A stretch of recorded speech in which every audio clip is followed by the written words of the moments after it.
year is 1985, and the American geopolitical landscape is vibrating with a specific frequency of aggressive optimism and latent anxiety, a cultural moment defined by the transition from the introspection of the 70s to the projection of the 80s. It is the peak of the Reagan era, a time when the Cold War has moved from the terrifying prospect of imminent nuclear annihilation to a more performative stage of ideological arm wrestling, where the battlefield is as much about perception as it is about territory. In this volatile climate, cinema is not merely entertainment, it functions as a vital organ of the national propaganda machine, a feedback loop where Hollywood and Washington trade scripts, and where the failures of reality can be corrected in the editing room. Into this marketplace drops Rambo: First Blood Part 2, a film that would fundamentally alter the genetic code of the action movie asset class and redefine the economics of violence for a generation. To understand the magnitude of this release, we must first analyze the volatility of the studio system that birthed it and the specific financial pressures that necessitated its creation. TriStar Pictures was a young joint venture, hungry for a flagship product that could anchor its quarterly earnings and signal dominance to exhibitors who were skeptical of new distribution models. Meanwhile, the independent production powerhouse Carolco, led by the aggressive and visionary duo of Mario Kassar and Andrew Vajna, was looking to leverage an underutilized intellectual property that they believed held massive unrealized value. They held the rights to John Rambo, a character who, in 1982's First Blood, was a tragic figure of veteran neglect, a Frankenstein's monster created by Uncle Sam and then discarded by a society that wanted to forget the war. The financial genius of the sequel was not in continuing that specific narrative of trauma, but in completely inverting its value proposition to suit the shifting political winds.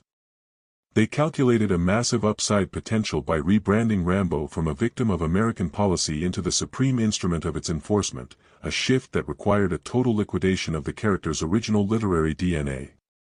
This was a hostile takeover of the character's soul, stripping away the nuance of David Morrell's original novel and replacing it with the binary certainty of a comic book, a move that alienated critics but galvanized the ticket-buying public. The risk profile for this production was significant. The budget was escalated to $25 million, a staggering sum for an R-rated genre film at the time, representing a massive bet on the liquidity of the action market. This capital injection was not just for pyrotechnics or star salaries, it was a down payment on a cultural shift, a wager that the audience was ready to embrace a level of violence that was operatic rather than realistic. The producers were betting on a concept we might call vengeance arbitrage. The idea that the American public was so starved for a victory in Vietnam, even a fictional one, that they would pay a premium to see history rewritten in 70mm. It was a gamble on the emotional liquidity of a generation of men who felt emasculated by the ambiguous outcomes of the 1970s and were desperate for a clear, decisive win. James Cameron was brought in to draft the initial screenplay, injecting a technological rhythm and a relentless pacing that Sylvester Stallone would later polish with his own brand of patriotic monologue and muscular humanism. This collaboration was crucial. Cameron brought the tech, the structural engineering of the action sequences and the hardware fetishism, while Stallone brought the capital, the star power and the intuitive understanding of the blue-collar psyche. The result was a product that ceased to be a mere film and became a scalable commodity, a template for the modern blockbuster that could be replicated, franchised, and merchandised. Before this moment, action movies were thrillers or crime dramas, grounded in some semblance of reality. After this, they were event films, massive industrial projects designed to sell toys, video games, and an ideology of strength. The marketing strategy was aggressive, positioning the film not as a sequel but as a corrective measure for reality itself, a chance to fight the war again and get it right this time. The tagline, "No man, no law, no war can stop him," was a direct challenge to the bureaucracy that had defined the previous decade's failures, promising an individual solution to a collective problem.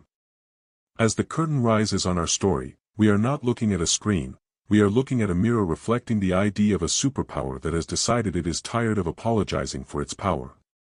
The opening image of the explosion is not just a special effect, it is a statement of intent, a declaration that the era of subtlety is over and the era of shock and awe has begun. We are about to witness the industrialization of heroism, where the lone warrior is no longer a symbol of resistance against the state, but the ultimate expression of the state's desire for dominance. The film opens with a shot of a rock quarry, a visual metaphor for the protagonist's wasted potential, where John Rambo is breaking stones, literally converting his kinetic energy into zero value. This image establishes the baseline for the film's economic argument. Here is a high-value asset, a Green Beret Medal of Honor winner, being depreciated in a low-value environment. The arrival of Colonel Troutman disrupts this stasis, representing the only form of currency Rambo recognizes: loyalty and shared history. Troutman walks through the prison yard not as a savior, but as a broker representing the interests of the military-industrial complex, carrying an offer that will unlock Rambo's value. He offers a transaction of freedom, a presidential pardon in exchange for a specific service, effectively hiring an independent contractor to audit a failed foreign policy investment in Southeast Asia. The dialogue here is sparse but economically dense, stripped of all rhetorical fat to focus on the terms of the deal. Rambo asks, "Do we get to win this time?"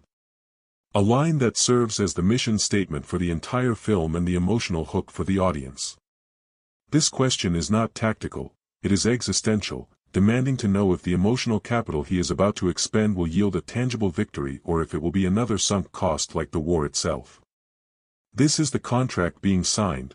The viewer is promised a corrective experience, a chance to relitigate the losses of the past through the proxy of this singular, indestructible asset.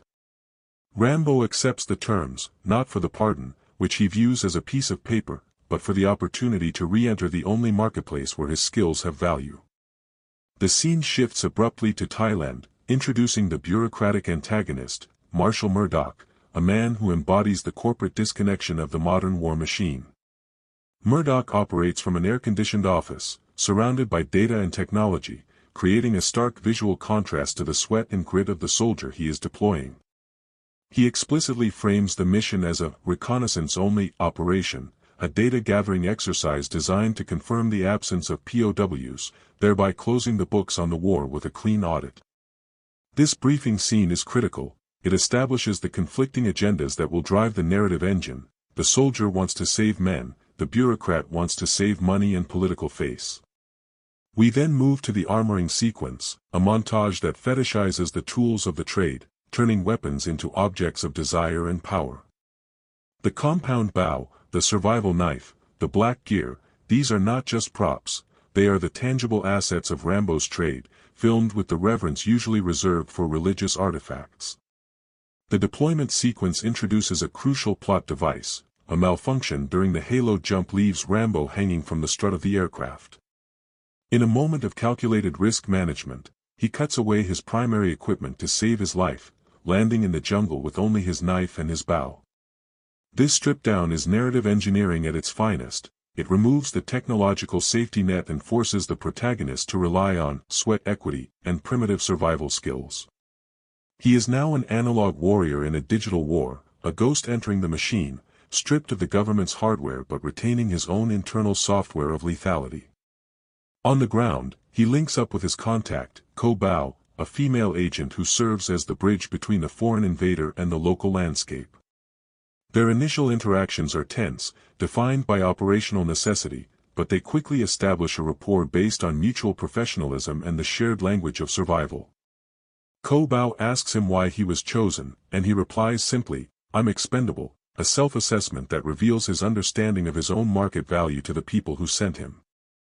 As they move upriver toward the objective, the film slows its pacing to build atmosphere, allowing the oppressive heat and the density of the jungle to become characters in their own right.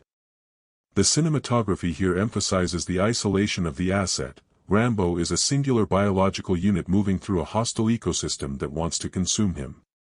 This journey is the due diligence phase of the operation, where the risks are assessed and the terrain is mapped before the capital, violence, is deployed. We are witnessing the calm before the market crash, the quiet accumulation of tension that will inevitably lead to a massive correction. This is the business of war, repackaged as the business of show, and business is about to be very, very good.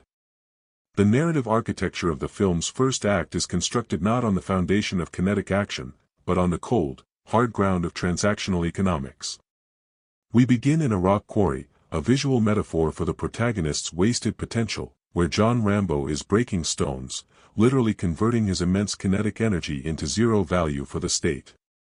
This is the asset in deprecation, a weapons system mothballed in a punitive environment where his primary function is denied, and his market value is being eroded by the passage of time.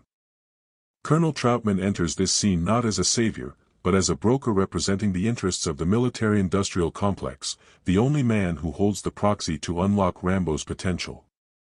He offers Rambo a deal that is essentially a high-risk employment contract, a presidential pardon in exchange for a covert operation, a transaction that trades freedom for labor in a hazardous environment. The terms are specific and crucial to the film's financial subtext. Rambo is to be an independent contractor, an outsider, used to audit a failed investment in Southeast Asia, keeping the government's official books clean. When Rambo asks, "Do we get to win this time?" he is not asking a tactical question, he is negotiating the return on investment for his own soul, demanding to know if the emotional capital he is about to expend will yield a tangible victory. He is demanding to know if the blood he spills will be a currency that buys something real, or if it will be another sunk cost like the war itself, a bad debt written off by men in suits. The transition to Thailand introduces us to the film's true antagonist, Marshall Murdoch, a bureaucrat who manages the war from an air-conditioned office filled with computers and monitors, the quintessential middle manager of the apocalypse. Murdoch represents the administrative state, the force that quantifies human life into data points and acceptable loss ratios, viewing the war not as a moral struggle but as a spreadsheet to be balanced. His briefing is a masterclass in corporate obfuscation. He emphasizes that Rambo's mission is reconnaissance only, he is to take photos, not action, a mandate that neuters the asset before it is even deployed. This instruction is the hedge. Murdoch is betting against finding anything, because finding live POWs would require a massive political expenditure that the administration is unwilling to pay, a liability they cannot afford to carry. The armoring up sequence that follows is a fetishization of the tools of labor, a visual inventory of the specialized equipment that defines the protagonist's market niche. We see the specific assets Rambo brings to the market, the serrated survival knife designed by Jimmy Lyle, the Hoyt compound bow with its explosive torque, the black combat gear that absorbs the light. This montage serves to re-establish Rambo's value proposition. He is not just a man, he is a platform of destruction, and every buckle tightened is a promise of the violence to come, a contract signed in steel and leather. The deployment sequence introduces the first friction in the operation. A suit anti-malfunction during the halo jump leaves Rambo hanging from the strut of the aircraft, strangled by the very technology meant to deliver him. As he hangs in the slipstream, he makes the critical decision to cut away the high-tech gear to save the biological asset, himself, severing his tether to the modern military apparatus. He falls into the jungle with only his knife and his bow, a narrative reset that strips away the technological advantage of the American military and forces the protagonist to rely on sweat equity. He lands in the dark canopy, birthing himself into the hostile environment not as a soldier of the state, but as a creature of the jungle, an analog warrior in a digital war. On the ground, he establishes contact with POW, a local intelligence asset who serves as the necessary bridge between the foreign invader and the indigenous landscape, the interface for his operations.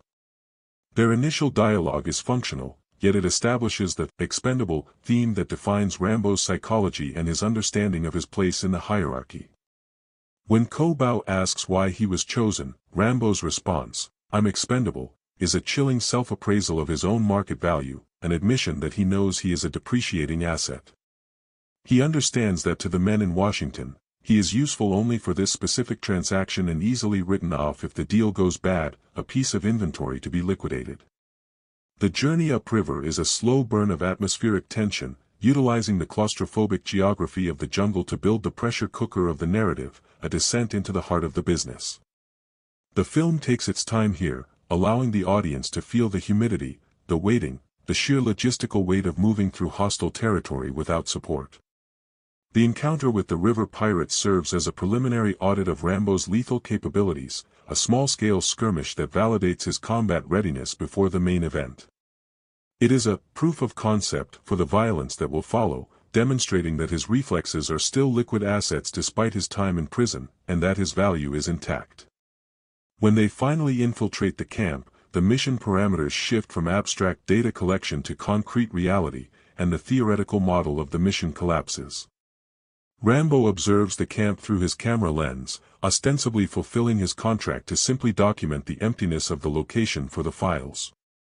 However, the lens reveals the Black Swan event that Murdoch gambled against, living American prisoners of war, emaciated and rotting in bamboo cages. The sight of the ghosts of a war the country tried to forget shatters the bureaucratic mandate and forces a hostile takeover of the mission's objectives.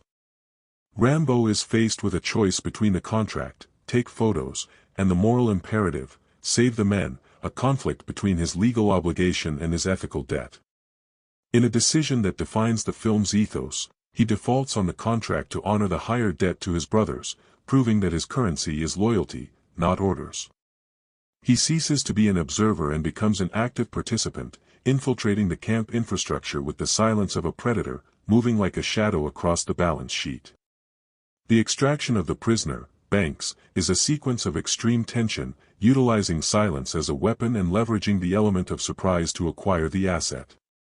Rambo moves through the mud and under the floorboards, a visual representation of the guerrilla tactics that defeated the American army a decade prior, now used against the captors. He is appropriating the enemy's methods to achieve what the massive American war machine could not, a successful rescue of a single, valuable life. As he drags Banks toward the extraction point, the film accelerates into a frantic chase, the silence broken by the roar of the alarm, the market reacting to his move. They reach the clearing, the designated marketplace for the transaction, where the helicopter is scheduled to pick up the goods and close the deal. The helicopter descends, the wind whipping the grass, the salvation of the prisoner seemingly guaranteed, the investment about to pay off. But then, the betrayal happens, the rug pull that serves as the film's inciting incident for the second act and the ultimate breach of contract. Murdoch, monitoring the situation via radio, learns that Rambo has a live POW with him, a liability that changes the entire math of the operation.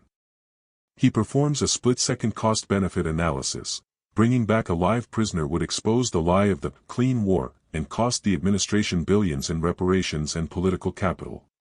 He issues the order, abort, a single word that liquidates the asset in the field to protect the solvency of the firm back home. The helicopter pulls up, abandoning the asset in the field, leaving Rambo and the sickly prisoner stranded in the open. We see the look of devastation on Colonel Troutman's face, the middle manager who realizes his company is corrupt, and the look of stoic acceptance on Rambo's face. He watches the machine leave, realizing that the system has not just failed him, it has actively sold him to the enemy to protect its own profit margins. He is captured, surrounded by the enemy, stripped of his weapons, and beaten, his value apparently reduced to zero. This moment is the emotional nadir of the film, the point of maximum insolvency for the protagonist, where all his investments have failed. He has no weapons, no backup, no government support, and he is in the hands of the Soviet and Vietnamese forces, a prisoner once again.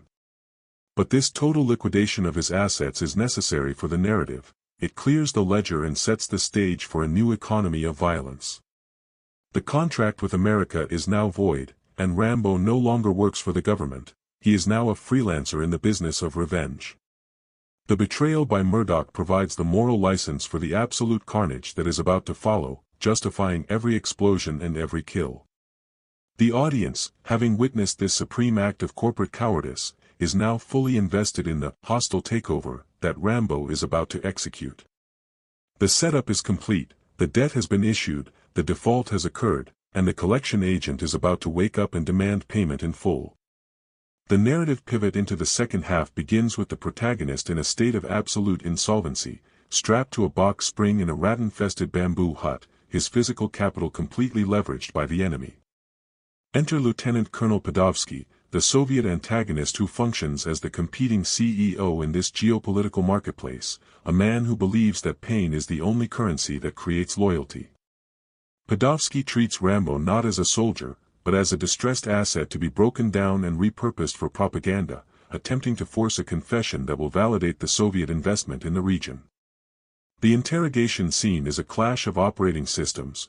Podovsky uses the external pressure of electricity, a technological force, while Rambo relies on the internal fusion of trauma and resilience.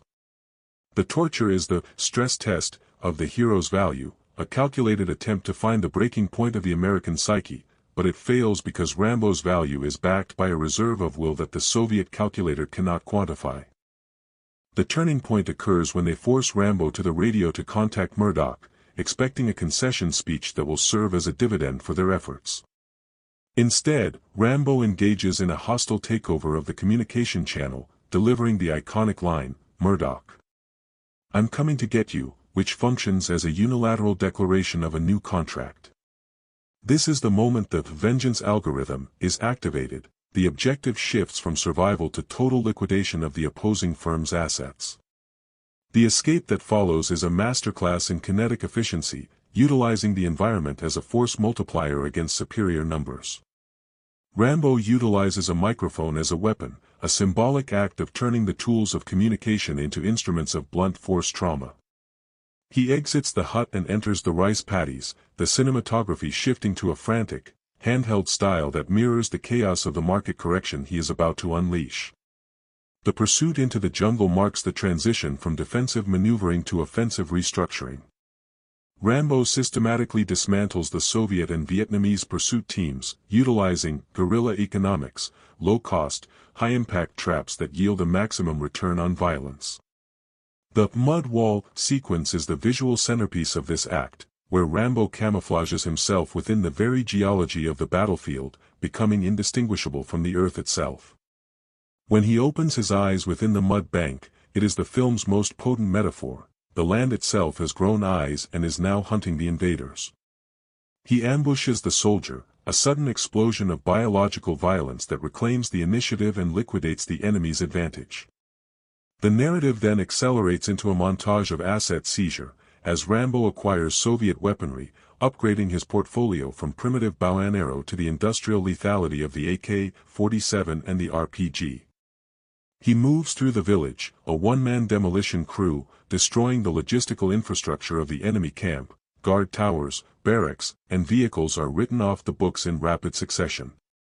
This is the payoff efficiency the audience has been waiting for. Every explosion is a dividend paid on the emotional investment of the first hour. The sequence at the waterfall, where he is pinned down by the helicopter, forces him to expend his last remaining arrow, the explosive tip. The destruction of the enemy lieutenant is a high-risk, high-reward trade, clearing the path for the acquisition of the ultimate capital asset, the Soviet Hind gunship. Rambo hijacks the helicopter, effectively stealing the enemy's flagship technology and turning it against them, a corporate raid executed at 2,000 feet. He returns to the prison camp, not to flee, but to close the account on the POWs.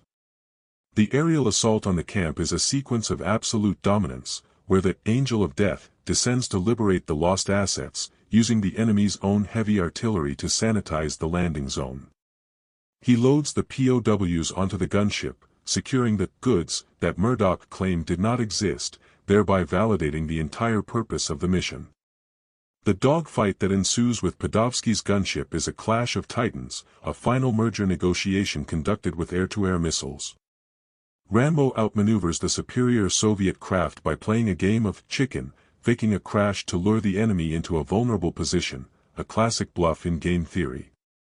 The destruction of Podolsky's helicopter is the final liquidation of the Soviet presence in the film's narrative economy. The competition has been eliminated. Rambo then flies the damaged gunship back to the American base in Thailand, the engine smoking, the physical stress on the airframe mirroring the stress on the pilot. He lands the massive machine directly in front of Murdoch's command center, a physical intrusion of the war into the sterile, air-conditioned office space.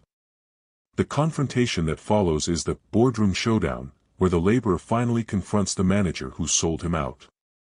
Rambo creates his own door with the M60 machine gun, destroying the expensive technology, the computers, the radios, the teletype machines, that Murdoch used to lie to the world. He corners Murdoch against the desk, the symbol of bureaucratic power, and holds the serrated knife to his throat. The audience expects a kill, a final transaction of blood, but Rambo chooses a different currency, fear. He issues a command to find the other POWs, leveraging his physical dominance to force a policy change in the administration. It is a moment of supreme restraint, proving that he is not a mindless killing machine, but a moral agent operating with a distinct code of ethics. As he walks out to the helicopter to debrief with Troutman, the film delivers its thematic thesis statement. Troutman asks him what he wants, offering medals and citations, the fiat currency of the military. Rambo rejects these symbols, delivering the soliloquy that defines the blue-collar patriotism of the franchise. I want what they want, and every other guy who came over here and spilled his guts and gave everything he had, wants. For our country to love us as much as we love it. This line is the emotional ROI of the entire film. It reframes the violence not as hatred for the enemy, but as a desperate plea for validation from the homeland.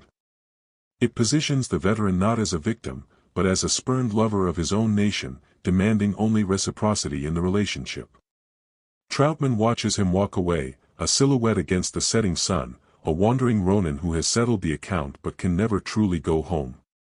The credits roll over the image of a man who has won the war but lost the peace, a final lingering note of melancholy that adds value to the action that preceded it. The books are closed, the audit is complete, and the audience leaves the theater having received their full measure of vengeance and validation. To truly decode the operating system of Rambo First Blood Part 2, we must move beyond the surface-level kinetics of the action genre and conduct a forensic audit of the character psychology through the lens of behavioral economics. The central conflict of the film is not merely a physical war between nations, but a clash between two incompatible currency systems, the gold standard of visceral, physical experience versus the fiat currency of political bureaucracy. John Rambo functions as the ultimate, distressed asset in this economy. He is a man whose primary value, lethal proficiency, was artificially inflated during the Vietnam War, only to be written down to zero once the market for violence crashed in 1975. His psychology is defined by the sunk cost fallacy of the veteran. He has invested so much of his spiritual and physical capital into the concept of patriotism that he cannot divest, even when the nation itself has defaulted on the debt. In the opening scenes, Rambo is not looking for a profit in the traditional sense. He displays zero interest in the financial compensation of the mission, viewing money as a soft currency that has no utility in the jungle. Instead, he is seeking an emotional ROI, a validation of his suffering, a confirmation that the expenditure of his youth and his friends' lives purchased something of tangible value. This makes him a value investor, in the truest sense. He is willing to endure short-term volatility, imprisonment, torture, betrayal, because he believes the long-term fundamentals of loyalty and brotherhood are still sound, despite the market, society, betting against them. Marshall Murdoch, conversely, represents the administrative state and operates strictly on a philosophy of risk mitigation. As a character study, Murdoch is the personification of the corporate manager who views human resources as liability entries on a balance sheet. His psychological profile is dominated by loss aversion. He is not trying to win the war, which would require infinite capital, but rather to manage the perception of the loss so that it does not bankrupt the administration's political capital. He utilizes asymmetric information as his primary weapon, hoarding the truth about the POWs to manipulate the market price of the mission. To Murdoch, the existence of live prisoners is a black swan event, an unpredictable catastrophe that threatens to ruin his meticulously crafted model of a clean post-war peace. His decision to abort the mission is not an act of malice in his worldview. It is a stop-loss order executed to prevent further exposure to a bad investment. The friction between Rambo and Murdoch is the friction between labor and management. Rambo produces the value, the rescue, while Murdoch attempts to control the distribution of that value to ensure it serves the shareholders, the politicians. Colonel Troutman occupies the precarious role of the middle manager, caught between the labor force he respects and the corporate board he serves. Troutman's psychology is defined by cognitive dissonance. He knows the system is corrupt, yet he continues to operate within it, hoping to leverage his influence to protect his specific asset, Rambo. He functions as a market maker, facilitating the transaction between the wild volatility of Rambo and the sterile order of Murdoch, trying to maintain liquidity in a market that is freezing up. His loyalty to Rambo is the only hard asset he possesses, yet his uniform binds him to the soft money of the establishment, creating a perpetual internal conflict that renders him largely impotent until the final act. POW, the female intelligence asset, introduces a third economic model, the merger of necessity. Her motivation is grounded in aspirational capital. She invests her safety and local knowledge in Rambo's mission not for ideology, but for the promise of a visa, an exit strategy from a failing market, post-war Vietnam, to a booming one, America. Her relationship with Rambo is transactional but evolves into a joint venture, based on shared risk. She provides the local infrastructure, the boat, the disguise, and he provides the security. The tragedy of her character is that she attempts to diversify Rambo's portfolio, offering him a future that includes something other than war, peace dividend. Her death is the market correction that forces Rambo back into his core competency of violence. It eliminates the possibility of a peaceful merger and reconfirms that his only viable asset is his ability to destroy. The Soviet antagonist, Lieutenant Colonel Podovsky, operates on a model of coercive monopoly. He views the battlefield not as a market, but as a territory to be dominated through absolute control of the supply chain of pain. His interrogation of Rambo is an attempt to force a hostile takeover of the American narrative. He wants Rambo to broadcast a message that validates the Soviet presence, essentially demanding a public testimonial for a defective product. Podovsky's failure lies in his misunderstanding of Rambo's break-even point. He assumes that every man has a price, a threshold of pain, where they will sell out. He fails to realize that Rambo has already declared bankruptcy on his own life. A man who considers himself expendable has no assets left to seize, and therefore cannot be leveraged. The torture scene is a stress test that Rambo passes because his psychological equity is infinite. He draws from a reserve of trauma that Podovsky cannot audit. When Rambo finally turns the tables, it is an act of repossessing the narrative. He seizes the means of production, the radio, the weapons, and dictates the new terms of the deal. The final confrontation with Murdoch is not a murder, but a restructuring. Rambo does not liquidate Murdoch, kill him, which would be a short-term satisfying trade but a long-term strategic error. Instead, he forces a management shakeup, using the threat of violence to compel the release of the remaining assets, the POWs. This demonstrates a sophisticated understanding of leverage. A dead bureaucrat is a martyr, but a terrified bureaucrat is a tool that can be used to extract further value.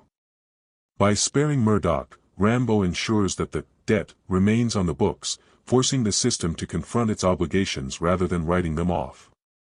Ultimately, the film argues that the psychological economy of the soldier is fundamentally incompatible with the political economy of the state. The soldier deals in absolutes, life, death, loyalty, while the state deals in derivatives, perception, polling, budget. Rambo's final walk into the sunset is the exit of a sole proprietor who realizes that the corporate world has nothing to offer him. He rejects the bonus structure, medals, accolades, because he knows the currency is debased. He chooses instead to remain in the gray market of the exile, the only place where his specific set of skills retains its purchasing power. This psychological autonomy is what resonates with the audience. In a world of complex, interrelated economic dependencies, Rambo represents the fantasy of the sovereign individual, a man who owes nothing, owns nothing, and cannot be bought. He is the ultimate hedge against the collapse of civilization, a reminder that when the complex financial instruments of society fail, the only currency that matters is the iron will of the individual survivor. To understand the seismic impact of Rambo First Blood Part 2, we must perform a forensic audit of its financial architecture, stripping away the mythology to reveal the cold, hard cash flow that made it possible. The production was not merely a sequel, it was a leveraged buyout of the action genre, a calculated risk by the independent studio Carolco Pictures to corner the market on high-octane spectacle. The initial capitalization for the project was set at a staggering $25 million, a budget that was nearly double that of the original First Blood, 1982, representing a massive escalation in the cost of goods sold. This capital injection was allocated primarily to three sectors: talent acquisition, Sylvester Stallone's salary, physical assets, practical effects and location logistics, and marketing expenditure, the P&A budget. Stallone, fresh off the success of the Rocky franchise, negotiated a deal that included a significant back-end percentage of the gross, a structure that aligned his incentives perfectly with the studio's need for a global blockbuster. This profit participation model meant that every ticket sold was a direct dividend to the star, creating a powerful economic engine that drove the film's promotional machinery. The risk profile for the project was high. The mid-80s marketplace was crowded with competitors like Commando and Missing in Action, and the Vietnam War movie was generally considered a genre of tragic introspection, see The Deer Hunter or Apocalypse Now, not commercial triumph. However, the producers identified a market inefficiency, a massive, underserved demographic of blue-collar Americans who felt alienated by the cynical tone of New Hollywood and were desperate for a narrative that validated their patriotism. They bet the farm on vengeance arbitrage, the idea that audiences would pay a premium to see a fictional victory that corrected the historical defeat. The production budget was also heavily impacted by location costs. Filming in Mexico to simulate Vietnam required the construction of massive practical sets, including the prison camp and the waterfall sequence, which functioned as capital expenditures that could not be repurposed. The destruction of these sets during filming, literally blowing up the investment, was a necessary write-off to achieve the level of visual fidelity required to sell the illusion. Every explosion on screen represented thousands of dollars in pyrotechnic materials and labor, a literal burning of cash to generate production value. The marketing campaign was a masterclass in brand positioning. The poster art, featuring the iconic image of Rambo with the RPG, became a ubiquitous symbol of American strength, effectively A/B testing the national mood. The trailer strategy focused exclusively on the high-yield moments of the film, the helicopter dogfight, the explosive arrows, the machine gun fire, creating a promise of spectacle that justified the ticket price. This trailer-centric marketing created a massive opening weekend surge, generating significant upfront liquidity for the studio and allowing them to recoup a substantial portion of the production budget in the first 3 days. The film opened to a domestic gross of over $20 million, a record-breaking figure for an R-rated movie at the time, instantly validating the blockbuster strategy. The domestic box office eventually totaled over $150 million, a figure that was multiplied by the international revenue stream, which proved to be even more lucrative. Globally, the film grossed over $300 million, a return on investment of over 1,000%, making it one of the most profitable films of the decade. But the financial story does not end at the box office. The long-tail revenue generated by the film was astronomical. The home video market, VHS, was exploding in 1985, and Rambo became the definitive rental asset for video stores across America. Every VHS tape sold or rented was a recurring revenue stream with zero marginal cost for the studio, turning the film into a cash cow that continued to generate profits for years after its theatrical run. Merchandising was another key component of the film's financial success. Despite its R rating, the character of Rambo was licensed for toys, lunchboxes, and even a cartoon series, creating a cross-generational brand that introduced the character to children who were not old enough to see the movie. This controversial strategy of down-aging the IP allowed Carolco to monetize the brand across multiple demographics, maximizing the lifetime value of the customer. The syndication rights for television broadcast were also sold for a premium, as the film's high-action content made it a perfect fit for cable networks looking to attract a male demographic. The cultural capital generated by the film was immense. The image of Rambo became shorthand for aggressive foreign policy, and the term Rambo entered the global lexicon as a synonym for a one-man army. This cultural impact translated into brand equity for Stallone, cementing his status as the highest-paid actor in the world and giving him the leverage to greenlight future projects. However, the film also faced significant reputational risk. Critics derided it as jingoistic propaganda, and it swept the Golden Raspberry Awards for Worst Picture, Worst Actor, and Worst Screenplay. Yet, in a fascinating display of the critic-audience gap, these negative reviews had zero impact on the film's financial performance. if anything, the controversy served as free media, fueling the conversation and driving more people to the theater. The success of Rambo: First Blood Part 2 also had a profound impact on the studio ecosystem, validating the rise of the independent production company as a major player in Hollywood. Carolco used the profits from Rambo to fund a slate of ambitious action films, including Total Recall and Terminator 2, Judgment Day, effectively reshaping the blockbuster landscape of the late 80s and early 90s. The film proved that the high-concept action movie was a viable business model, capable of generating returns that rivaled the biggest studio tentpoles. It demonstrated that star power was a bankable asset, and that audiences were willing to forgive plot holes and logical inconsistencies in exchange for visceral thrills and emotional catharsis. The break-even point for the film was likely reached within the first week of release, meaning that every dollar earned thereafter was pure profit, a financial home run that is rare in the high-risk world of film production.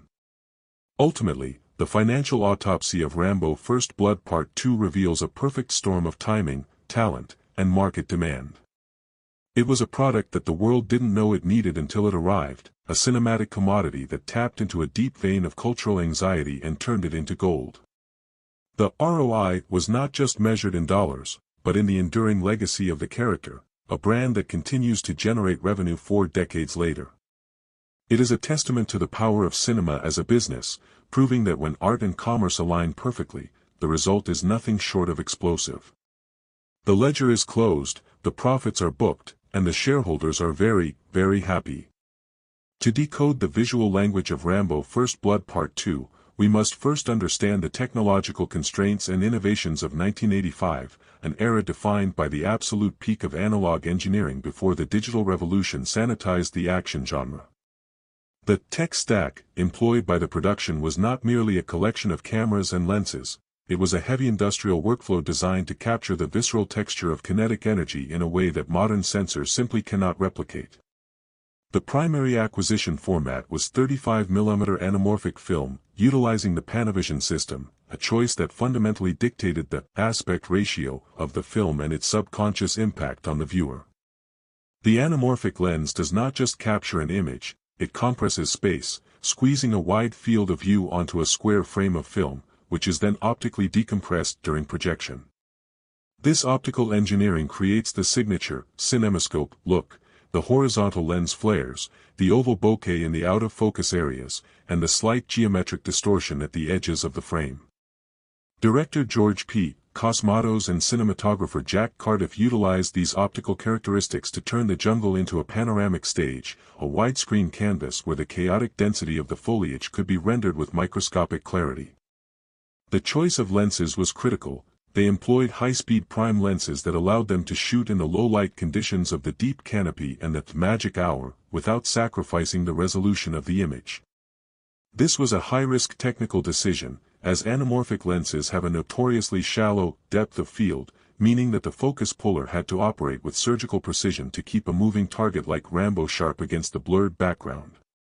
But the true technological marvel of this film lies in its physical effects pipeline, a methodology that relied on chemical reactions and mechanical engineering rather than pixel manipulation. In 1985, if you wanted an explosion, you had to actually blow something up. There was no Command-Z to undo a mistake, and no digital fire to composite over a safety shot. The pyrotechnic team, led by industry veterans, treated the explosions not as chaotic events, but as sculpted sculptures of flame, engineered using specific mixtures of gasoline, diesel, and black powder to achieve the desired color temperature and expansion rate. The napalm drops were simulated using massive fuel mortars buried in the ground, timed to detonate in a precise sequence that mimicked the rolling wall of fire associated with aerial bombardment. This is hazardous material engineering.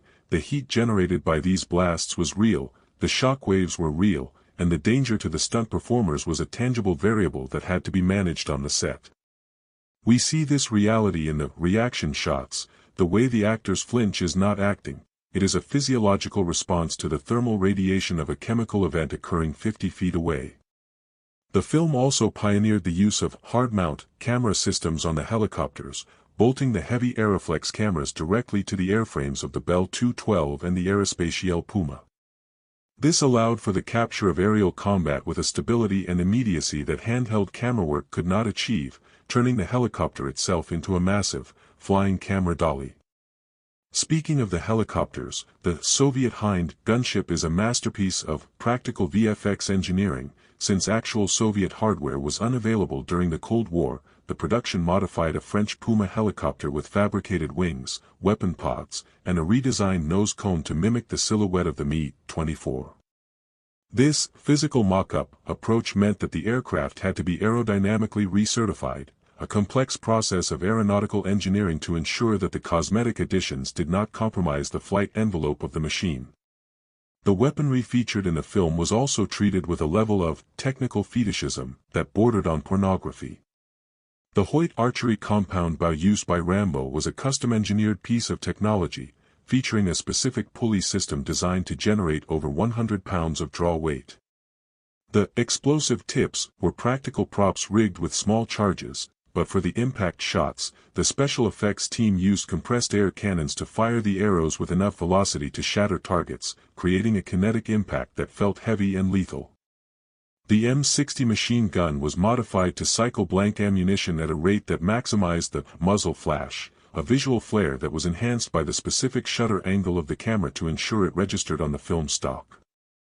The sound tech, though discussed later, relied heavily on the Nagra analog tape recorders, capturing the noise floor of the jungle, the insects, the wind, the water, to create a bed of organic sound that grounded the technological violence. The editing process, executed on moviola flatbeds, was a physical act of cutting and splicing celluloid, a tactile workflow that imposed a specific rhythm on the action sequences. Editors rarely had the luxury of non-linear experimentation. They had to commit to the cut, creating a linear velocity in the pacing that feels relentless and driving. The color science of the film was dictated by the photochemical process of the laboratory. The film stock was pushed to enhance the contrast, crushing the blacks to create deep, impenetrable shadows while letting the highlights of the fire and the sweat blow out into pure white.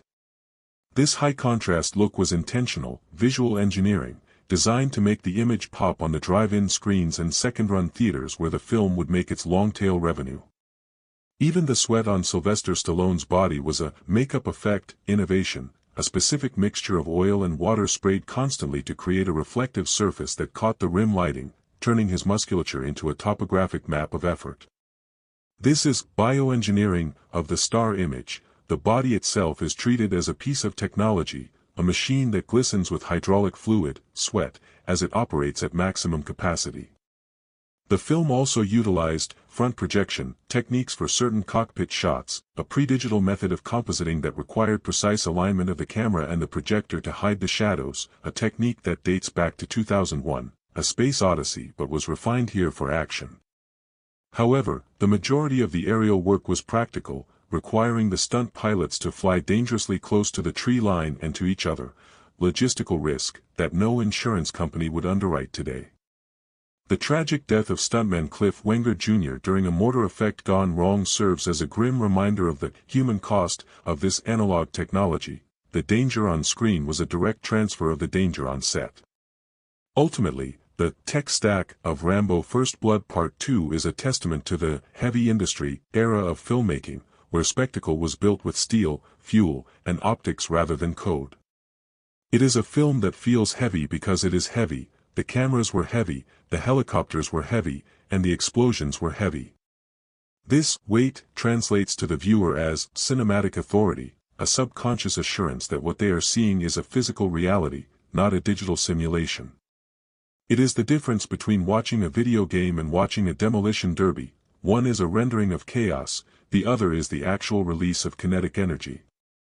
In an age of green screens, this film stands as a monument to the engineering of the real, a masterclass in how to use the machinery of cinema to capture the machinery of war. To understand the sheer scale of the enterprise that was Rambo First Blood Part 2, we must shift our focus from the artistic intent to the brutal realities of production logistics, the unglamorous machinery that converts dollars into days and days into film. The decision to film in Mexico, specifically in the regions of Tecoanapa and near Acapulco, was a calculated, location arbitrage designed to maximize the purchasing power of the production budget. While the script called for the humid, dense jungles of Vietnam, the producers knew that shooting in Southeast Asia in 1984 was a geopolitical impossibility and a logistical nightmare of insurance liability. Mexico offered a cost-benefit analysis that was irresistible: close proximity to Hollywood for the transport of equipment and dailies, a favorable exchange rate for the peso, and a landscape that, with enough smoke and set dressing, could pass for the Mekong Delta. However, this financial saving on paper quickly evaporated in the face of environmental friction, the hidden tax that geography levies on any large-scale industrial operation. The production unit was not merely a film crew, it was an invading army of over 500 personnel, a logistical beast that required a supply chain of food, water, and electricity in areas where infrastructure was non-existent.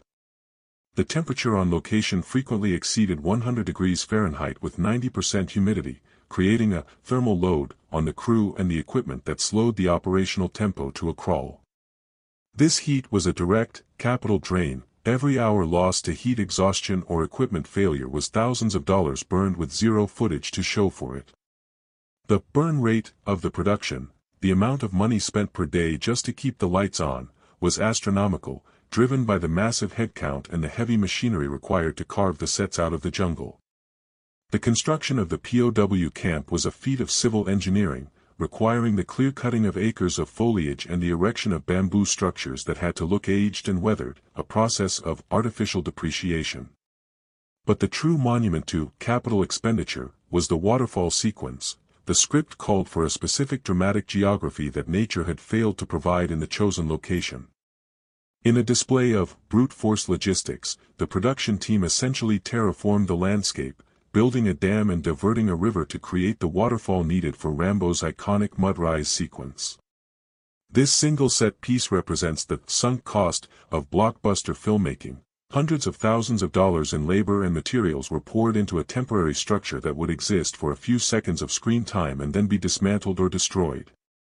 The risk management on set was a constant battle against the local fauna. The jungle was infested with venomous snakes, scorpions, and insects, necessitating the employment of full-time snake wranglers, whose sole job was to sanitize the set before the talent arrived. This is a line item in the budget that rarely appears in standard business plans: biological hazard mitigation. The health of the crew became a major liability. Dysentery and other tropical diseases swept through the unit, reducing the labor efficiency and forcing the schedule to be constantly revised. Stallone himself was not immune to the physical toll, but his human capital was the most protected asset on the sheet. His training regimen and diet were strictly controlled to maintain the continuity of his physique, which was, in effect, the film's primary special effect. The union rules and labor negotiations added another layer of complexity. The production employed a mix of American union crew heads and local Mexican labor, creating a management hierarchy that had to bridge cultural and linguistic gaps in real time. The transportation logistics were equally daunting: moving heavy generators, camera cranes, and the massive amount of pyrotechnics up narrow, muddy mountain tracks required a fleet of military-grade trucks and the constant repair of the roads themselves. The explosives inventory alone was a logistical nightmare. Storing and transporting enough napalm and dynamite to level a small village required strict adherence to safety protocols that were constantly tested by the unpredictable weather. Speaking of weather, the production was hit by Hurricane Odile, a force majeure event that decimated the sets and shut down production, threatening to push the film over budget and past its release date. In the world of studio economics, a missed release date is the ultimate failure. The opportunity cost of missing the Memorial Day weekend window would have been measured in tens of millions of dollars in lost box office revenue. The producers, Mario Kassar and Andrew Vajna, had to double down on their investment, authorizing overtime spend to rebuild the sets and accelerate the schedule once the storm passed. This decision to spend their way out of the hole is the classic gambler's ruin scenario, but in this case, they were betting on a sure thing. The aerial logistics were a separate operational theater. The helicopters required fuel, maintenance, and certified pilots, all of which had to be sourced and managed in a remote location. The flight hours were strictly monitored, as aviation fuel and maintenance cycles are hard costs that cannot be negotiated. The tragic death of special effects technician Cliff Wenger Jr. remains the darkest entry in the production's ledger, a stark reminder that the safety margin in action filmmaking is often thinner than the profit margin. His death underscored the reality that production management is not just about money, it is about the management of life and death in an industrial environment designed to simulate war. As the production neared its conclusion, the post-production schedule was compressed to a diamond-making pressure. The editors were cutting scenes as they were shot, a just-in-time manufacturing process designed to minimize the lag between the final wrap and the first print. The daily rush to get the film developed and reviewed involved flying the negative back to the States, a logistical chain of custody that was vulnerable to loss or damage at every link. The final push to complete the film for its May release was a triumph of crisis management, a testament to the ability of the studio system to mobilize massive resources to meet a hard deadline. When the film finally wrapped, the location was left scarred and altered, the bamboo burned, the mud churned, a physical testament to the extractive industry of filmmaking. The local economy of the Mexican towns experienced a temporary boom-and-bust cycle, flooded with American dollars during the shoot and then left to normalize once the circus left town. Ultimately, the production of Rambo First Blood Part 2 was a military operation in everything but name. It had a general, the director, a supply line, a motor pool, and casualties. It demonstrated that the economics of spectacle require a level of logistical sophistication that rivals that of a small nation-state. The efficiency ratio of the production, the amount of money on the screen versus the amount wasted in the jungle, was likely lower than a studio accountant would prefer, but the gross output was undeniable. Every dollar of friction, every day of delay, and every drop of sweat was captured on the negative, adding a weight and a density to the final product that no green screen could ever emulate. The management of this chaos was the true art form, the invisible hand that guided the capital through the fire and forged it into a blockbuster. To engage with the historical and scientific accuracy of Rambo First Blood Part 2 is to enter a hall of mirrors where emotional truth is deliberately prioritized over empirical fact. The film does not attempt to document the geopolitical reality of 1985, rather, it constructs a hyperreality designed to service a specific cultural hunger for revisionism. The central premise of the film, that there were large numbers of living American prisoners of war still being held in secret camps in Vietnam a decade after the fall of Saigon, is the most significant historical divergence in the narrative.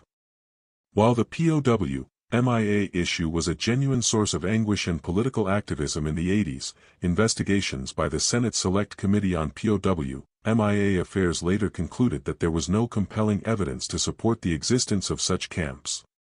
The film, however, treats this conspiracy theory as absolute, canonical fact, positioning the government's denial not as evidence of absence, but as proof of a cover-up. This narrative choice is a market strategy. It validates the pain of the veteran community by offering them a tangible enemy, the bureaucracy, and a tangible objective, the rescue, transforming a complex diplomatic tragedy into a solvable tactical problem. Geopolitically, the presence of Soviet Spetsnaz troops operating openly in Vietnam in 1985 is another, creative liberty, taken for dramatic effect.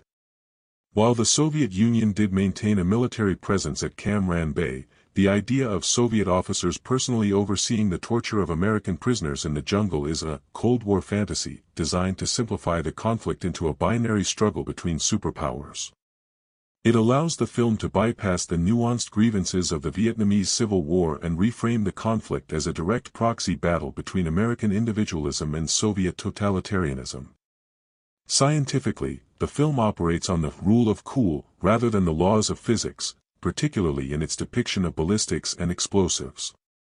The Hoyt archery compound bow, while a real piece of technology, is shown performing feats that defy material science. Rambo uses explosive torque tips that detonate with the force of a hand grenade upon impact. In reality, while explosive arrowheads exist, the payload capacity of an arrow shaft is limited, and the blast radius shown in the film suggests a quantity of high explosive that would make the arrow too heavy to fly with any accuracy. Furthermore, The terminal ballistics of the arrows are exaggerated. An arrow, even from a compound bow, relies on cutting trauma, hemorrhage, to kill, yet in the film, the impact is often shown to have the immediate stopping power of a high-caliber firearm. The M60 machine gun sequence is another area where cinematic physics overrides reality. Rambo is shown firing the M60 one-handed, a feat that, while theoretically possible for a man of Stallone's strength, ignores the recoil mechanics of a weapon that fires 7.62 mm ammunition at 600 rounds per minute. In the real world, the muzzle climb would be uncontrollable without a bipod or a second point of contact, rendering accuracy impossible. Additionally, the ammunition capacity is a classic movie trope. Rambo fires continuous bursts that would deplete a standard 100-round belt in seconds, yet he rarely seems to reload, suggesting he is carrying a magical magazine of infinite capacity. The RPG-7 usage is also stylized. The backblast area of an RPG is lethal, yet characters frequently fire them in confined spaces or with allies directly behind them without consequence. The helicopter physics in the finale warrant a specific audit. The maneuvers performed by the Soviet Hind, actually a modified Puma, and the American Huey often defy the aerodynamic envelope of rotary wing aircraft. The scene where Rambo fakes a crash to lure the enemy gunship is a tactical gamble that relies on the enemy pilot having zero situational awareness, a scripted incompetence that serves the plot. However, the film does get certain survival science details correct, or at least plausible enough for the genre. The sequence where Rambo uses gunpowder to cauterize a wound is a medically dubious but historically grounded field technique. While it risks severe infection and tissue damage, the thermal cauterization would indeed stop bleeding in a desperate situation. It serves as a visceral demonstration of pain tolerance, reinforcing the protagonist's superhuman status. The camouflage technique in the mud wall sequence is actually a legitimate application of visual disruption. Covering the skin with mud not only masks the thermal signature, to a degree, but breaks up the human silhouette, a core principle of military evasion. The leech removal scene is another moment of biological realism. Leeches are a genuine hazard of the Southeast Asian jungle, and their removal with a knife or heat is a standard, if unpleasant, procedure. The film's depiction of radio technology is functional but simplified. The ease with which Rambo communicates with the base and the clarity of the signal over such distances through dense jungle and atmospheric interference is optimistic engineering. In reality, high-frequency radio communications in that environment would be plagued by static and signal loss, making the dramatic "I'm coming to get you" monologue much harder to deliver clearly. The torture physics of the electrified bed frame is a grim nod to historical methods, but the amperage shown, arcs of blue electricity visible to the naked eye, would likely cause immediate cardiac arrest rather than just severe pain. Rambo's ability to withstand this voltage without suffering permanent neurological damage or burns is a testament to his mythological physiology rather than medical reality. The napalm explosions are visually spectacular but scientifically inaccurate. Real napalm is a sticky, gel-like substance that clings and burns, whereas the movie explosions are largely gasoline-based fireballs that consume themselves quickly in the air. This pyrotechnic license is standard in Hollywood because real napalm is horrifyingly cruel and visually less dynamic than a rolling wall of orange flame. The sound physics of the weaponry are also enhanced. The suppressor on the MP5 submachine gun, used by POW, makes a pew-pew sound that is a complete fabrication of Foley art. Real suppressors reduce the report to a loud crack, not a silent whisper. Ultimately, the accuracy score of Rambo First Blood Part 2 is low if judged by a textbook, but high if judged by the emotional logic of the genre. The film is not a documentary, it is an operatic fantasy of revenge.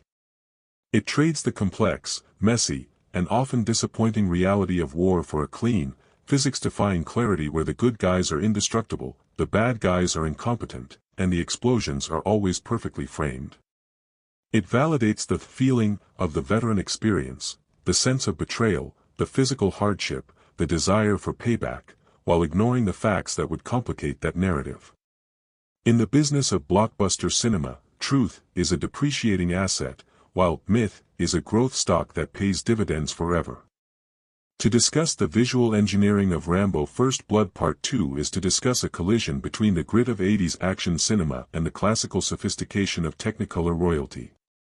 The director of photography was Jack Cardiff, a legend whose resume included masterpieces like The Red Shoes and Black Narcissus, films defined by their painterly use of light and color. Hiring Cardiff for a sweaty, violent jungle movie was a talent arbitrage of the highest order. The producers effectively bought the eye of a fine artist to photograph a demolition derby.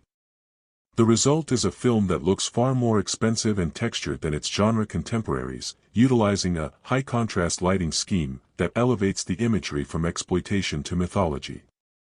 Cardiff approached the filming of Sylvester Stallone not as a documentation of an actor, but as the lighting of a kinetic sculpture. He utilized rim lighting, backlight, extensively, positioning heavy HMI lights behind the foliage to rim Stallone's silhouette in a halo of light, separating him from the chaotic background of the jungle. This technique, combined with the constant application of baby oil and water to the actor's skin, turned Rambo's musculature into a topographic map of highlights and shadows, a specular landscape that the camera explored with fetishistic detail. The visual language of the film is built on a strict, color dichotomy that separates the two worlds of the narrative, the organic jungle versus the synthetic bureaucracy. The jungle sequences are dominated by a warm palette of saturated greens, deep browns, and the golden hues of the magic hour sun. Cardiff pushed the green channel in the chemical timing of the print, making the foliage feel oppressive and alive, a chlorophyll claustrophobia that surrounds the protagonist. In contrast, the scenes at the American base in Thailand and Murdoch's office are lit with cool fluorescence, creating a sterile, sickly environment of cyans, grays, and metallic blues. This color grading strategy subconsciously reinforces the narrative theme. The jungle is dangerous but honest, warm, while the office is safe but corrupt, cold. The lighting in the POW camp shifts to a noir aesthetic at night, utilizing hard shadows and single-source lighting, torches, searchlights, to create a sense of imprisonment and despair. The shadow density in these scenes is critical. Cardiff allowed the blacks to crush, hiding the terrifying details of the camp in the darkness, forcing the audience to lean into the frame. The mud rise sequence is perhaps the most famous example of camouflage lighting in cinema history. The camera is locked off, framing a wall of mud and roots that appears static and lifeless. The lighting is flat and diffuse, hiding any contours that might reveal a human form. When Rambo opens his eyes, the white of the scara cuts through the brown texture like a signal flare, a visual shock that relies entirely on contrast ratios. As he peels himself from the wall, the lighting shifts, catching the wet mud on his skin and transforming him from a piece of the set into a living weapon. The cinematography of the aerial sequences required a different kind of engineering, hard-mount stabilization. The cameras were bolted to the airframes of the helicopters to capture the vibration and the visceral shake of the rotors, transferring the mechanical stress of the aircraft directly to the viewer. Cardiff and director George P. Cosmatos used wide-angle anamorphic lenses inside the cockpits to exaggerate the claustrophobia of the pilots and to capture the panoramic sweep of the terrain outside the canopy. These lenses, specifically the Panavision C-series, introduce barrel distortion at the edges of the frame, bending the horizon slightly and making the speed of the aircraft feel faster and more reckless. The lens flares in the film are anamorphic horizontal streaks, often blue or gold, which became a signature aesthetic of 80s action, signaling the presence of intense, artificial light sources, explosions, searchlights, within the frame. The pyrotechnic cinematography deserves its own analysis. Filming an explosion requires a specific exposure calculation to ensure the fireball doesn't blow out into a white blob. Cardiff stopped down the aperture during the major blasts to retain the rich oranges and blacks of the rolling napalm, sacrificing shadow detail in the trees to capture the texture of the flame itself. This dynamic range management is what gives the explosions their weight. You can see the debris, the smoke patterns, and the different temperatures of the fire. The slow motion, overcranking, was used sparingly but effectively, specifically to emphasize the impact physics of the arrows and the falls. By shooting at 48 or 60 frames per second, the film expands the moment of violence, allowing the audience to process the kinetic energy transfer that would otherwise be a blur. The visual texture of the film is also defined by the elements. Rain, mud, and sweat are constant filters between the lens and the subject. Cardiff did not wipe the lens when water hit it. He incorporated the optical interference of the rain droplets to add a layer of verite realism, making the viewer feel like they are standing in the storm. The compositional geometry often places Rambo in the center of the frame, isolated, with the lines of the jungle, bamboo, trees, creating natural prison bars around him even when he is technically free. This visual motif of entrapment persists until the third act, where the composition opens up to wide, heroic angles as he takes control of the helicopter and the narrative. The Z-axis movement is utilized heavily in the action scenes, with Rambo running towards or away from the camera, or arrows flying directly into the lens, breaking the fourth wall with projectile aggression. The grain structure of the film stock used, likely Kodak 5247 or 5294, adds a grittiness to the image that digital sensors lack. The film grain dances in the shadows, adding a subconscious, visual noise that mirrors the chaos of the story. This grain is an essential part of the film's period patina. It feels like a document from a specific era of chemical filmmaking.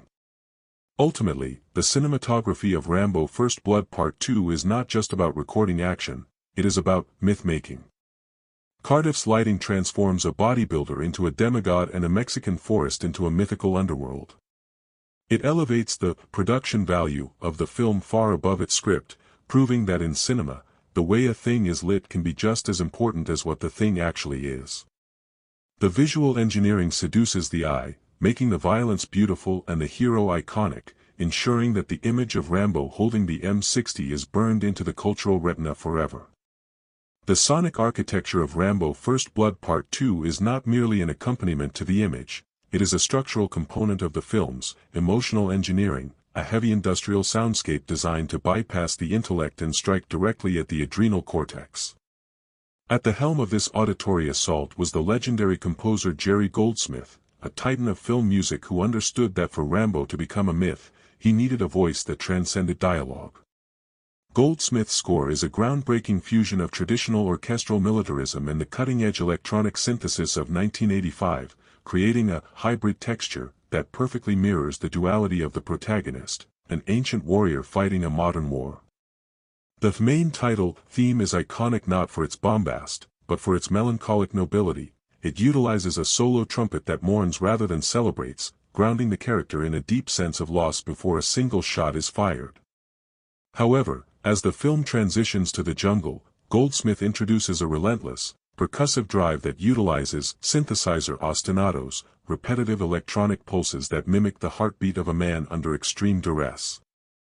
This electronic pulse was achieved using the Yamaha DX7 and other early digital synthesizers, instruments that were often used for pop music but here are weaponized to create a sense of cold, mechanical dread. The score treats the synthesizer not as a futuristic element, but as the sound of the system, the cold logic of the technology that is hunting Rambo. In contrast, the orchestral sections, particularly the strings and brass, represent the organic rage of the character, swelling in volume and complexity as he unleashes his violence. The action cues are masterpieces of polyrhythmic complexity, layering multiple time signatures to create a sense of chaos that feels controlled only by the editor's cuts. But the music is only half of the equation. The sound design, Foley and effects, is a separate layer of narrative information that tells the audience exactly how lethal the environment is. The sound of the compound bow is a specific auditory signature that defines the film's stealth sequences. The sound designers created a composite sound for the arrow release, a blend of a whip crack, a rush of air, and a metallic thwip that defies physics but perfectly communicates the kinetic potential of the weapon. When the arrow impacts a target, the sound is a wet, visceral thud that emphasizes the biological trauma of the kill, contrasting sharply with the clean bang of a firearm. The M60 machine gun is another character in the soundscape. Its report was enhanced with low-frequency boom to make it feel heavier and more destructive than a standard rifle.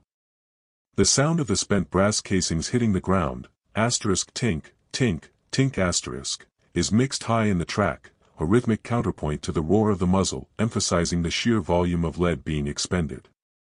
The jungle ambience serves as the film's noise floor, a constant, oppressive layer of insect buzzing, bird calls, and wind that never stops, creating a sonic claustrophobia that surrounds the viewer. This ambient track was carefully constructed to change with the narrative. When danger approaches, the insects often fall silent, a sonic void that signals a predator is near. The Russian dialogue in the film is often left unsubtitled or mixed low, turning it into a texture of alien aggression rather than specific information. The viewer doesn't need to know exactly what Podolsky is saying. The harsh, guttural phonemes and the sneering delivery communicate the threat perfectly. The helicopter sound effects are a dominant force in the second half of the film. The sound of the rotor blades, asterisk whoop, whoop, whoop asterisk, is a physical frequency that vibrates the theater speakers, creating a visceral sensation of pressure. The sound team differentiated the American Huey, a lighter, faster chop, from the Soviet Hind, a heavy, grinding drone, giving each machine a distinct sonic personality.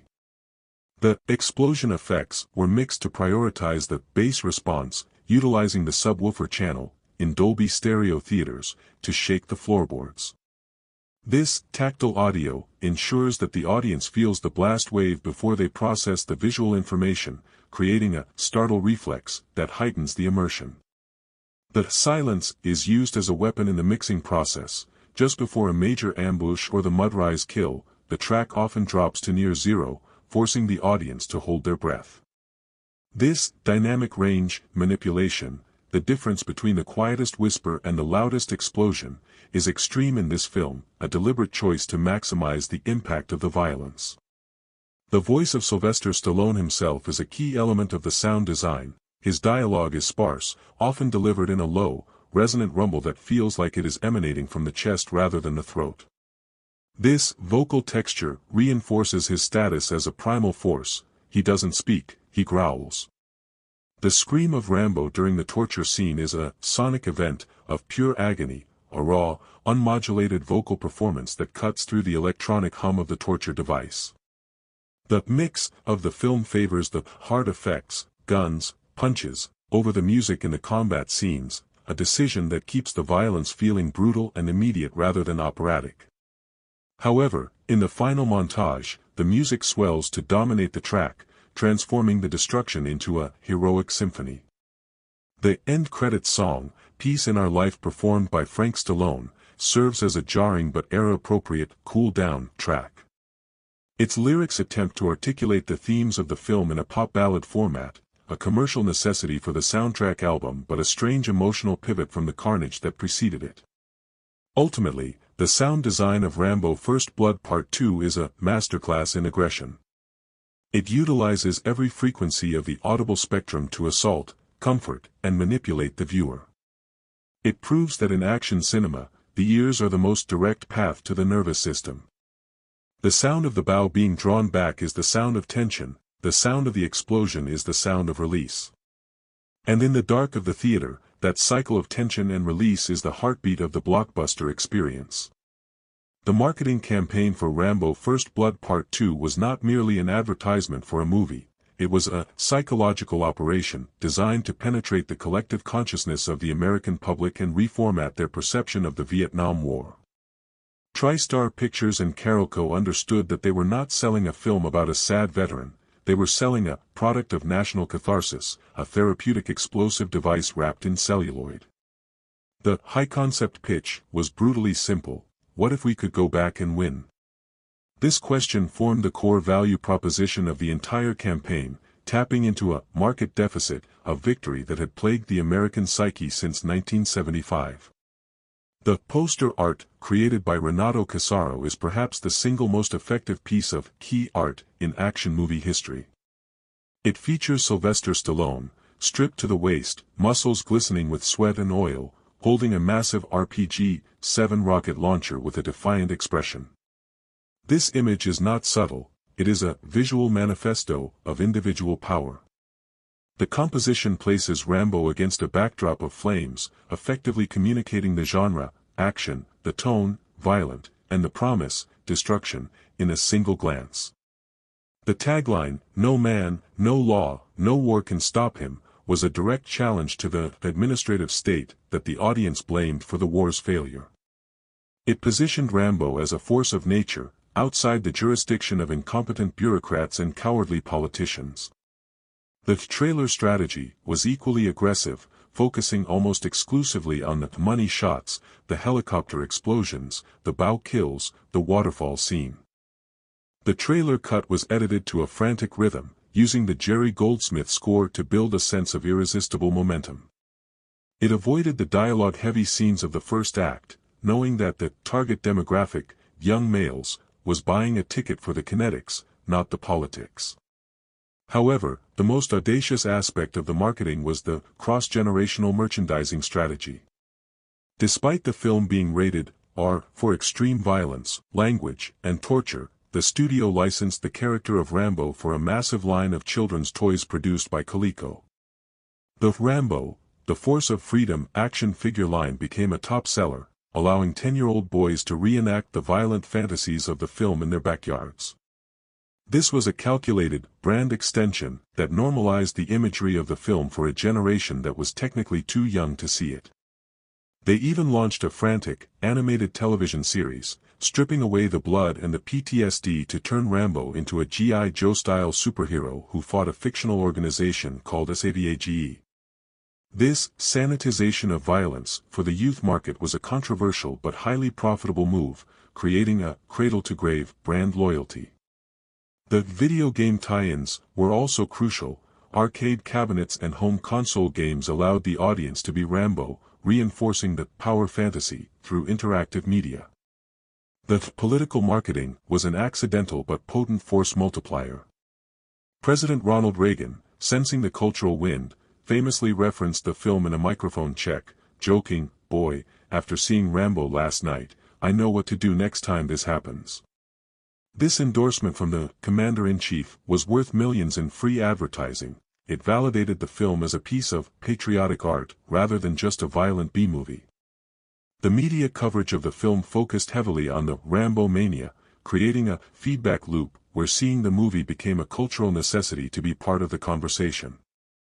The merchandise revenue, from t-shirts, bandanas, and plastic knives likely rivaled the box office gross in certain territories.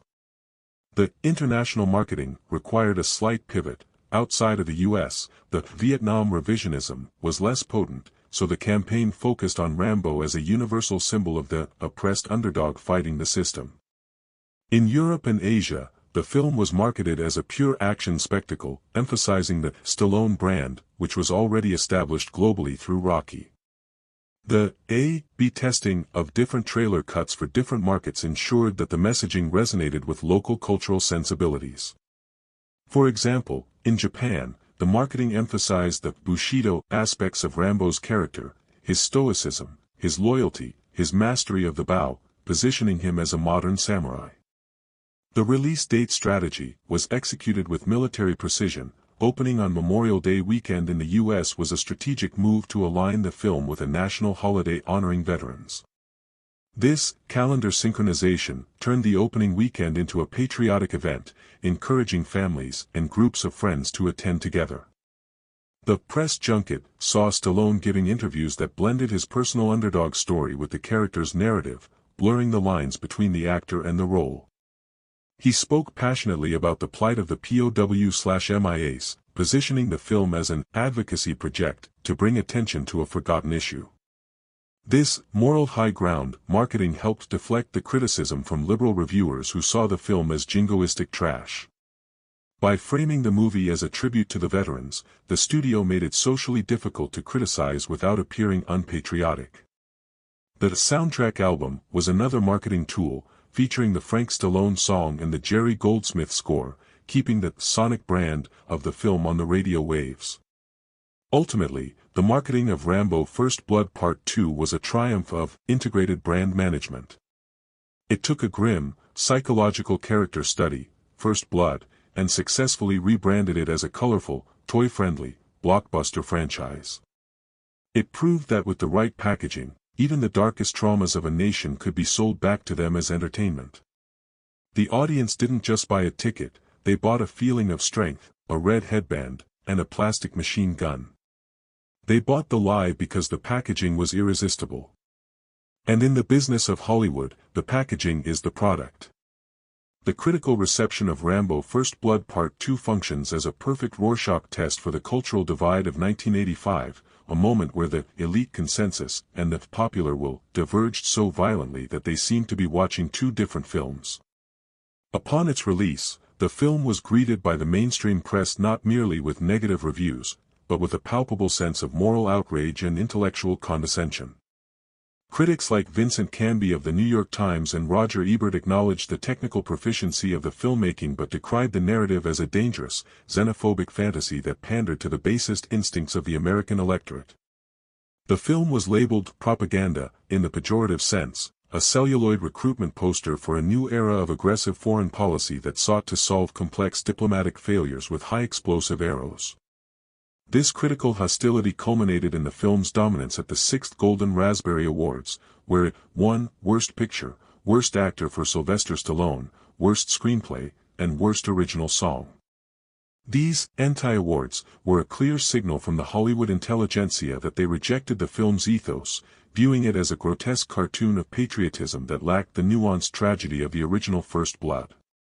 However, this critical drubbing was entirely irrelevant to the market reality. In fact, the negative reviews likely acted as a contrarian indicator, fueling the film's appeal to a demographic that felt alienated by the very critics who were mocking it. While the writers in New York and Los Angeles laughed at the dialogue, audiences in the heartland wept at the closing speech and cheered at the explosions, validating the producers' bet on the silent majority. The only institution of high culture that recognized the film's merit was the Academy of Motion Picture Arts and Sciences, which nominated it for Best Sound Effects Editing, a technical concession that admitted, "We hate what this movie says, but we cannot deny how well it sounds." The legacy forecast of the film is dominated by the concept of the Rambo effect, a term that entered the political lexicon to describe a foreign policy stance based on unilateral action, overwhelming force, and a disregard for international consensus. President Ronald Reagan himself weaponized the film's popularity, famously joking after the 1985 hostage crisis in Beirut, "Boy, after seeing Rambo last night, I know what to do next time this happens." This endorsement from the commander-in-chief dissolved the barrier between pop culture and statecraft, transforming John Rambo from a fictional character into an avatar of the Reagan Doctrine. It is impossible to overstate the impact this film had on the action archetype of the 1980s. Before Rambo, action heroes were often cops, Bullet, Dirty Harry, or everyman in bad situations. Die Hard came later.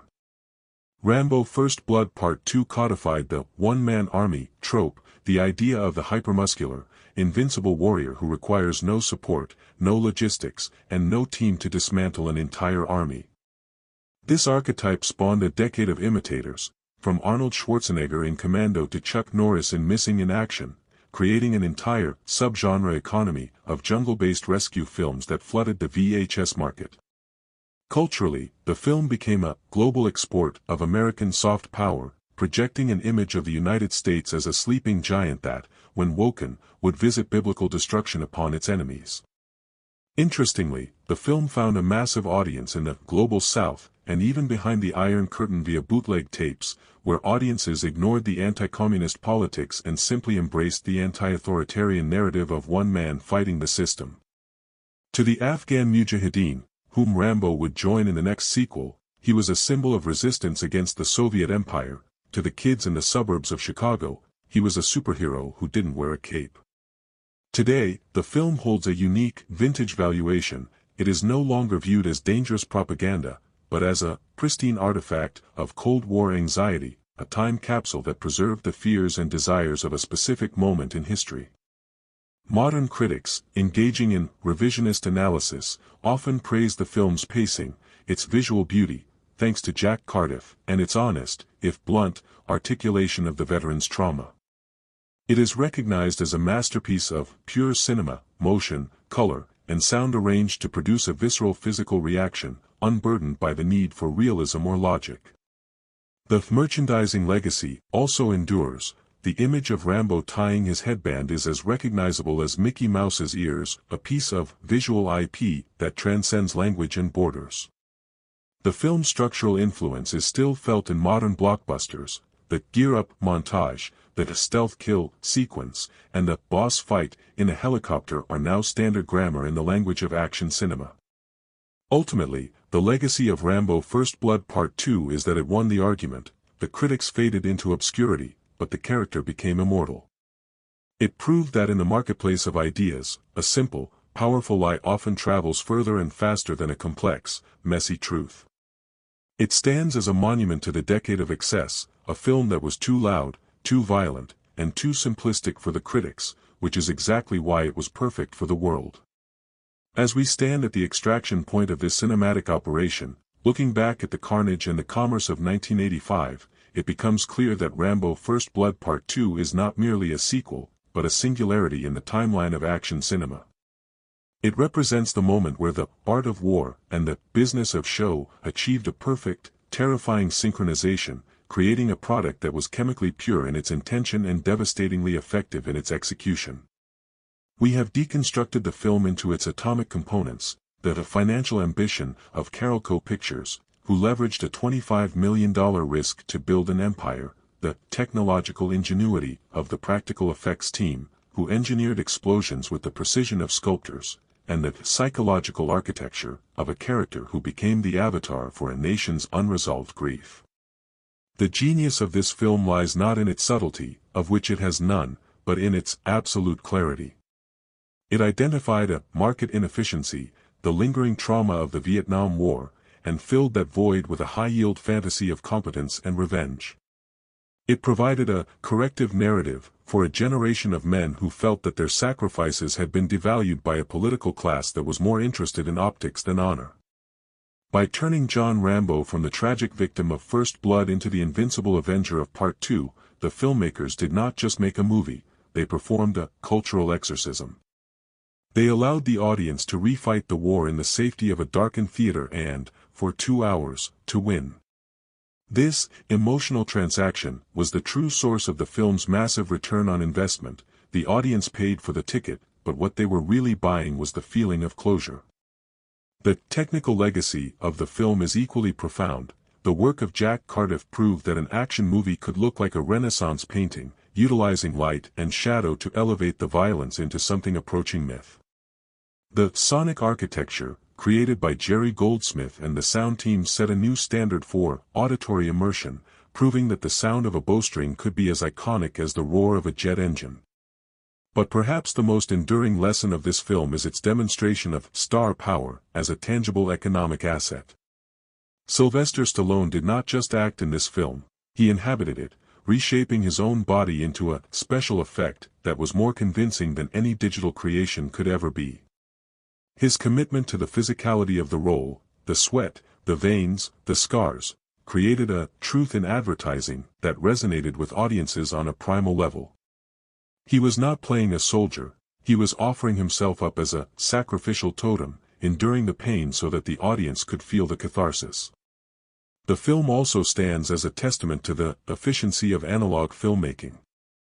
In an era before CGI, every stunt, every explosion, and every helicopter maneuver had to be physically performed, creating a texture of danger that modern films often lack. The risk was real, the fire was hot, and the mud was wet. This tactile reality is what gives the film its enduring weight. Even the film's flaws, the jingoism, the historical inaccuracies, the simplistic dialogue, contribute to its power.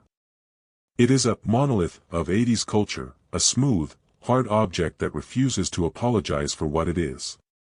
It captures the zeitgeist of the Reagan era perfectly, the belief in American exceptionalism, the distrust of bureaucracy, and the faith in the individual's ability to overcome systemic failure through sheer force of will. As Rambo walks away from the helicopter in that final shot, he is not just leaving the war, he is walking into immortality. He has become a permanent asset in the global pop culture portfolio, a symbol that transcends language and borders. He is the patron saint of lost causes, the man who goes back when everyone else has left, the man who fights when the war is already over. The film ends not with a parade, but with a plea for love, a surprisingly tender note that recontextualizes the violence that preceded it. It reminds us that beneath the muscles and the ammunition, there is a human heart that just wants to come home. And in the end, that is the business of cinema, to take our deepest fears and our highest hopes and project them onto a screen 30 feet high, allowing us to see ourselves not as we are, but as we wish we could be. Rambo First Blood Part 2 is a masterclass in wish fulfillment, a perfect product delivered at the perfect time to a hungry market. It is a film that conquered the world not with logic, but with emotion, proving that in the dark, we all want to believe that one man can make a difference. The credits roll, the lights come up, and we walk out into the real world, a little less cynical and a little more ready to fight our own battles. That is the value proposition of the movies, and this film paid out in full. If you found this deep dive meaningful, my literature-loving friends, consider liking and subscribing so we can keep decoding the business and beauty of cinema together.